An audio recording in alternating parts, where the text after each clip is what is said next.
Hi, everyone. Bill Panoff here for Porthole Cruise Magazine.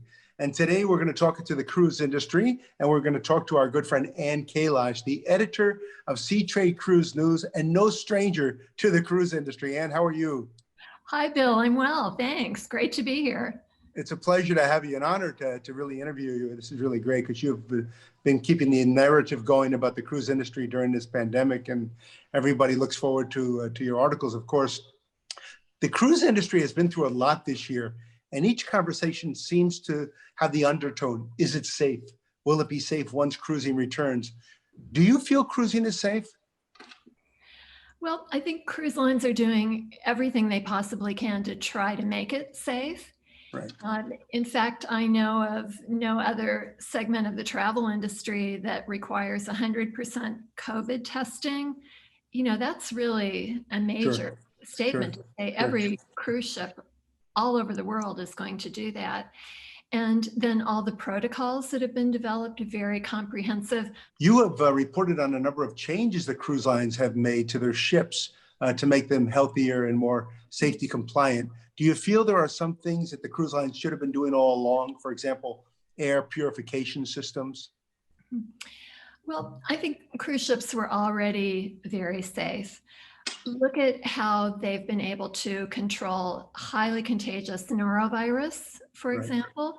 You know, you have much less likelihood of catching norovirus on a ship than anywhere ashore. So the companies are already adept at sanitation. They have protocols in place to increase sanitation levels should there be any illness or breakout of any kind. And I think they're already doing a very good job.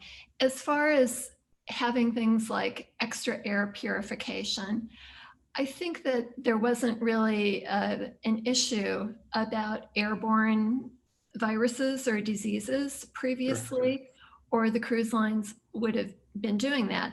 But that said, many ships already have air purification systems in the casinos because they like to clear out the smoke. It keeps people in there longer and spending more money. So there's a revenue argument for having those purification systems in the casino.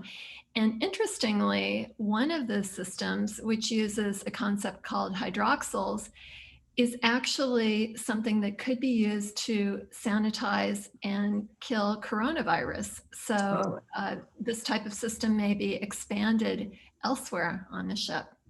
Perfect. What do you think about the public and the negativity about the industry that a lot of the consumers are seeing? How do we overcome that? Well, it's unfortunate that early in the breakout, cruise ships were, very much in the news, and not a lot was known about the virus. Some ships were put into quarantine, and these were big news stories, as you know, your readers and listeners know that story very well.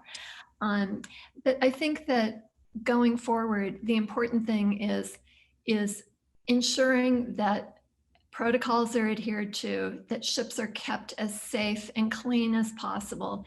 And the important thing is to show rather than tell, right? Demonstrate that cruises are safe by not having breakouts on ships, by screening people, by keeping people who are sick off the ships, and by managing breakouts when they do occur, because that's inevitable, right? The virus is so prevalent in society. You're probably going to have cases on ships.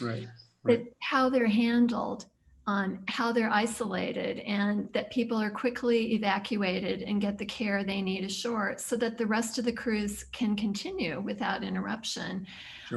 All of those things happening, I think, is going to convince people, they see people that cruises are operating safely, and people are coming back and talking about what a wonderful experience they had and how safe and clean it was. Look at a company like Carnival Corporation. They have 40 million past customers in their database. And those are people who love to cruise. They'll probably be among the first people to go back on ships. And they'll come back and spread the word to family and friends. Gosh, it was amazing, all the protocols they did. Right. Things are very safe, very clean. Travel advisors have a role to play in educating the public as well. But I think the key thing is demonstrating, showing safety by operating safely. Right. The proof is in the pudding. Exactly. Yeah. Exactly. Do you think there'll be an increasing cost to the cruise guests once cruising returns, higher prices for all the additional add-on amenities post-COVID? So by amenities, do you mean the additional health protocols? Yeah, exactly. The testing, things of that nature.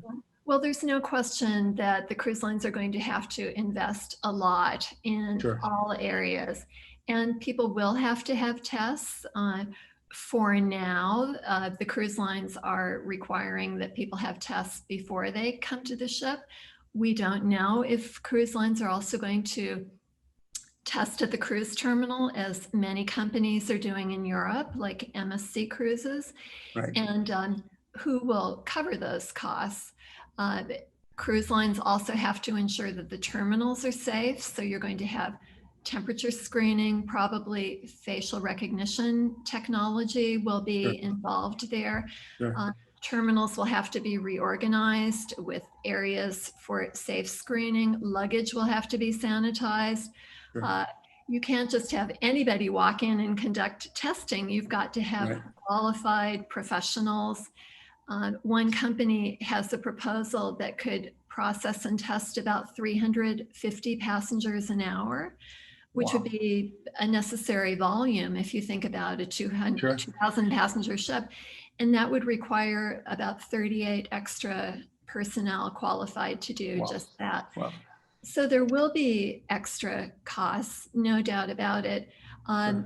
It's unclear how much and if those would be passed along to consumers. It's possible if a government agency requires particular health protocols that the cruise line itself cannot carry out, that a third party would have to do, Right. that those extra costs would qualify as a government fee or expense that's added to the ticket. Or it's possible that cruise lines may have an extra charge that just specifies for the extra health protocols. Sure.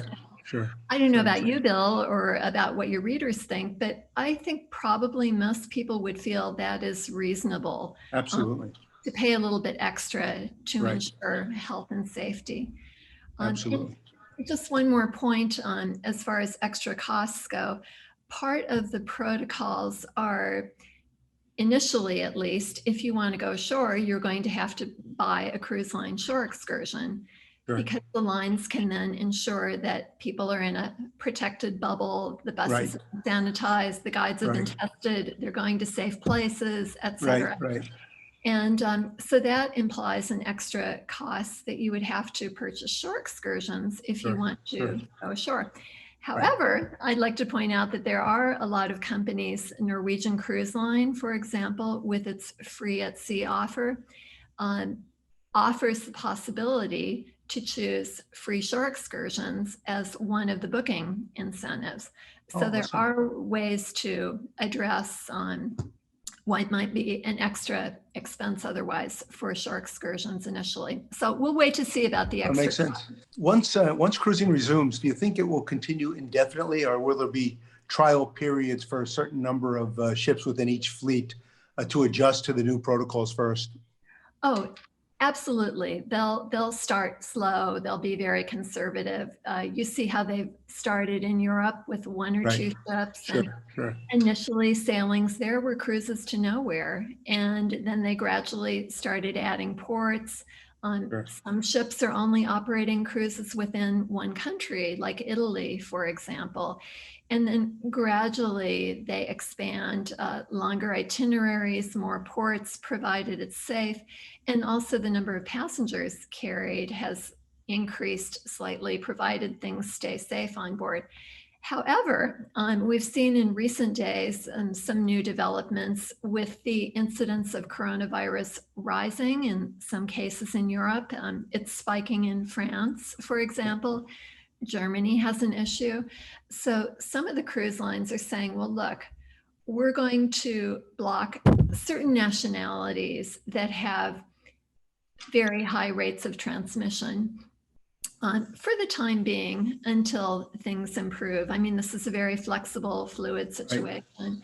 Right. And equally, some other companies have said, well, we're going to stop cruising for a month. So AIDA Cruises, for example, which just began sailing a few weeks ago, said they're going to pull back for the month of November and wait and see how things are. Makes sense. Makes sense. So it's very possible that could happen in the US too, that ships start out very slowly. They do some trial runs, maybe go to their private islands or cruises to nowhere and see how things go, and then gradually increase provided things stay safe. Once things return, are there any particular new ships or ships you're excited to be sailing on in the future? Oh gosh, Bill, there's so many new ships coming. Yeah, I know. I count 29 new ocean ships coming into the cruise industry in That's it, exactly. 2021. It's incredible. So it's hard to narrow down, but some notable ones. Carnival Cruise Line's Mardi Gras really stands out. This is a new generation ship for Carnival Cruise Line. It's the first LNG propelled cruise ship that will be operating in North America. So this is the next wave for good environmental care, those LNG ships. And, you know, it's got the first roller coaster. I know. I too choose the Mardi Gras because selfishly enough, I was a cruise director for Carnival in my early years, and I took out the Mardi Gras, the original Mardi Gras, as the cruise director. So I had hair back then, and so I look forward to being reunited to the new Mardi Gras. Fantastic. Could you ever have imagined back in those days that you would be riding a roller coaster? I know. Yeah. The only roller coaster we rode was when the ship was in a hurricane. That was it. So. Okay. Yeah. Well, besides Mardi Gras, would you like me to talk about a few more, or sure, absolutely. Am I only allowed to pick one? No, many. Of course, there's many. Well, it's hard to narrow down. I mean, another very interesting ship that I would like to see, and probably lots of people would like to see, is Virgin Voyages' first Scarlet Lady. Yep. So Scarlet Lady was completed and introduced this year, but unfortunately hasn't been able to enter service yet. And, right. It will be very, very interesting to see what Richard Branson and his innovative team have come up with. Right. You know, Virgin in some ways has been lucky because they will be starting out with all the new health protocols and technology in place. And it'll be very exciting to see what they have in mind. Also, as far as the health perspective goes with Virgin, you know, the ship was already designed with lots of smaller dining venues. They didn't have big mass dining rooms for 1,000 people. So that kind of fits into the current health protocol about keeping smaller groups. Sure. Well, I look forward to be sailing with you, Anne, on Virgin and Mardi Gras and many of the others, and I'm sure we'll see one another very soon on one of these many ships. And I really appreciate it. It's an honor to interview you, Anne Kalosh, the editor of Sea Trade Cruise News. I'm Bill Panoff, editor-in-chief of Porthole Cruise Magazine. Happy sailing, and we'll see you soon at sea. Thank you.